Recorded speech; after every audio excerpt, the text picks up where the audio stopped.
isna ku sugan laakiin bartamaha calanka hiiraan jawhar website-dada waxay ku jiraan way kala baxsan yihiin haddaba aynu eegno jawhar.com dadka soo booqda jawhar.com ayaa waxay gaadhayaan 5,000 ilaa 6,000 oo qof bishii jawhar ayaa lagu qiyaasaa dadkuna inay ku jiraan 5 daqiiqo ilaa 15 daqiiqo jawhar.com jawhar waxa weeyaan haddii aad 6 subaxnimo aad shaqada adoo si socda aad tiraahdan iyo wararkii ugu dambeeyay ama sheekadu ay xasaasi tahay jawhar.com baa la gala jawhar.com wuxuu ku keenayaa warkii ugu dambeeyay oo fresh taasina waxay keenaysaa mar walba inay noqoto 9,000 ama 8,000 oo qof inay bishii soo gasho yani maalinkii intaasoo kun oo qof uu ku xisaabtamay taas waxa keenaysa waxa weeyaan warkii oo sugan jawhar waxa weeyaan website-dada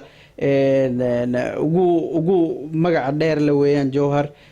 waxaan xasuustaa weligii buluug buu ahaa buluuga mar walbana isna waa la qurxiyaa mar walba dhowr jeer baa la bedelay design-ka aad buu mar walba sii qurux badnaadaa nidaamku uu qoran yahayna aad baa loo jecel yahay waayo wixii waa kala garanaysaa waxaad akhrinaysay waxaad aanad akhrinayn cinwaankii oo dhammaystiran baa kor loogu soo inkastoo sawirkii uuna jirin isagu sawirada uma badna kaliya qoraal unbuu badan yahay laakiin nidaamka uu siduu u nidaamsan yahay iyo design-kiisa aad buu qurux badan yahay aad baan uga helnaa aad buu qurxiyay website-kiisa cid walba aragta mar walba indhahay soo jiidataa jawharna magaca wuxuu doortay magac caana oo aad loo jecel yahay ama degmo la jecel yahay weeyaan oo magacii qofka soo jiidata mar walba wax walba waxa jira de wax ku soo jiidanay marka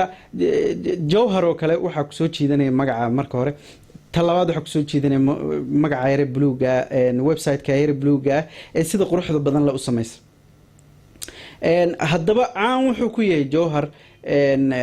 mar walba war sugan oo degdeg ah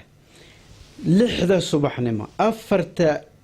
galabnimo waqti allayaal waqtigaad gasho update buu leeyahay maalinkii 8 war 10 war 12 war kolba wararku say kala yihiin ayuu ku soo gelinay yani waxaad ogaanaysaa meeshan in waqti badan la geliyo waxaan inay qofkan soo gelinayna ka serious tahay marka compare lagu sameeyo hiiraan oo kale oo sumcad weyn u haysta laakiin aan waxba dadkii aan tarayn moogtahay yani waa feeling naaim baa la yiraahdaa moogta yani maroodi jiifa dee waa maaragtay isma garanayo maroodigaas uu jiifaa un laakiin hadduu soo kaco uu ogaanayo dee quwaduu leeyahay marka hiiraan oo kale waa saas laakiin jawhar way og tahay maanta quwaduu leeyahay jawhar way og yihiin waxa dadku u baahan yihiin mar walba waxaan arkay jawhar inuu isku taxalloojiyo waxay dadku jecel yihiin mar walba inuu weydiiyo waxaas ma jecelaysiin u sameeyo waxaas ma jeceshay waxaas ma yani interest si qofkan daawanaya mar walba in laga daawado jawhar isna waa wuxuu ku jiraa website-dada Soomaali oo dhan ay wada gasho waaweyn buu ku jiraa